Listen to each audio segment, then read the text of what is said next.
La Asamblea Nobel del Instituto Karolinska ha decidido hoy otorgar el Premio Nobel de Fisiología o Medicina del año 2009 de forma conjunta a Elizabeth Blackburn, Carol Greider y Jack Szostak por descubrir el mecanismo para proteger el cromosoma mediante telómeros y la enzima telomerasa. Ahora es posible saber qué edad tienen nuestros tejidos y nuestros órganos vitales. Depende de la longitud que tengan nuestros telómeros, una estructura que protege a los cromosomas, algo parecido a los extremos de plástico de los cordones de zapatos, los que evitan que se deshilache. De su longitud depende nuestra mayor o menor edad biológica.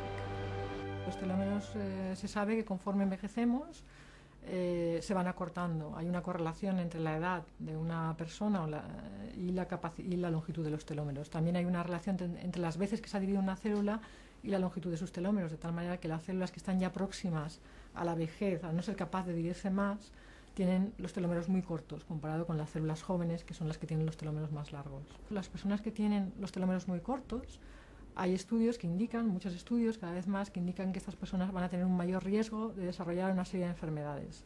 Enfermedades como la enfermedad cardiovascular, muerte asociada a enfermedades infecciosas, ¿no?, a edades avanzadas, defectos cognitivos, Alzheimer, etc. Buenos días. Hola, buenos días. Ya hay empresas que con un simple análisis de sangre miden nuestro envejecimiento celular. Lifeline es la única compañía del mundo capaz de analizar los telómeros tanto en sangre como en tejidos. Saber nuestra edad biológica nos da la oportunidad de conocer qué hábitos de vida nos envejecen y poder modificarlos. Hola, aprieta aquí Muy fuerte. bien. El telómero al final de la cromosoma solo mide, cuando nacemos, recién nacidos, entre un rango de 10 a 15.000 pares de base. Esto equivale a una carretera alrededor del planeta 4 veces, unos 150.000 kilómetros, y nosotros somos capaces de medir esta carretera con un margen de error de 200 metros. La enzima que impide que los telómeros se acorten es la telomerasa. Si sabemos cómo envejecemos, sabremos cómo rejuvenecer y crear fármacos antiedad.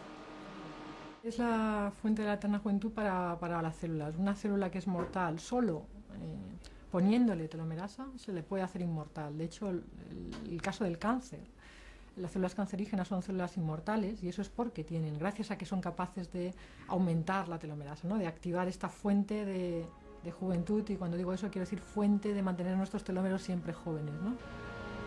El objetivo ahora es conseguir fármacos capaces de activar la telomerasa en nuestro organismo y en la otra cara de la moneda aislar la telomerasa de las células cancerígenas para que no se vuelvan inmortales. La idea es que cada vez que se divide una célula, sus telómeros se acortan. Sí, eso, el mecanismo de división celular implica que se tiene que copiar, se tiene que hacer una réplica del material genético para la célula hija. ¿Se puede medir la edad de una célula por la longitud de los telómeros, como si fueran los anillos de un árbol? Sí, se puede estimar el número de divisiones que ha tenido una célula según la longitud de los telómeros. No solo eso, pensamos que se puede estimar también la edad biológica de un organismo según la longitud de los telómeros.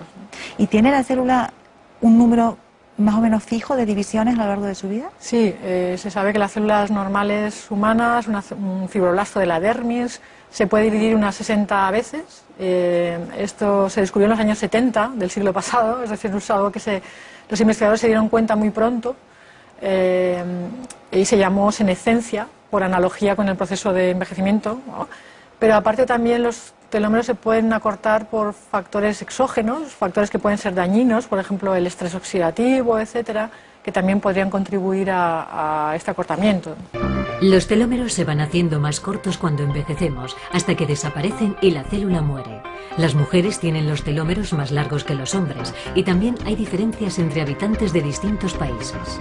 Esto indica que tanto la genética como el ambiente influyen en la longitud de nuestros telómeros y por tanto en nuestra longevidad. The ends of linear chromosomes pose unique problems during DNA replication. Because DNA polymerases can only elongate from a free 3' hydroxyl group, the replication machinery builds the lagging strand by a backstitching mechanism. RNA primers provide 3' hydroxyl groups at regular intervals along the lagging strand template.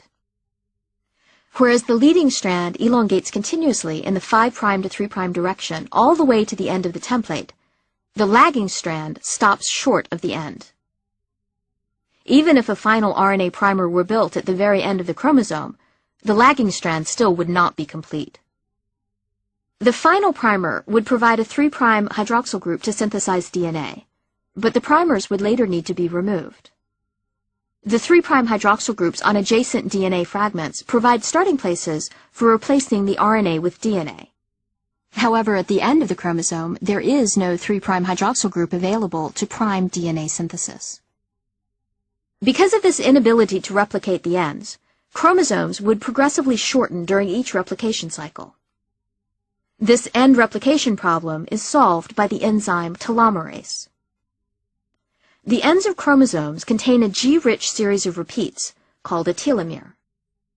Telomerase recognizes the tip of an existing repeat sequence. Using an RNA template within the enzyme, telomerase elongates the parental strand in the 5' to 3' direction, and adds additional repeats as it moves down the parental strand. The lagging strand is then completed by DNA polymerase alpha, which carries a DNA primase as one of its subunits. In this way, the original information at the ends of linear chromosomes is completely copied in the new DNA.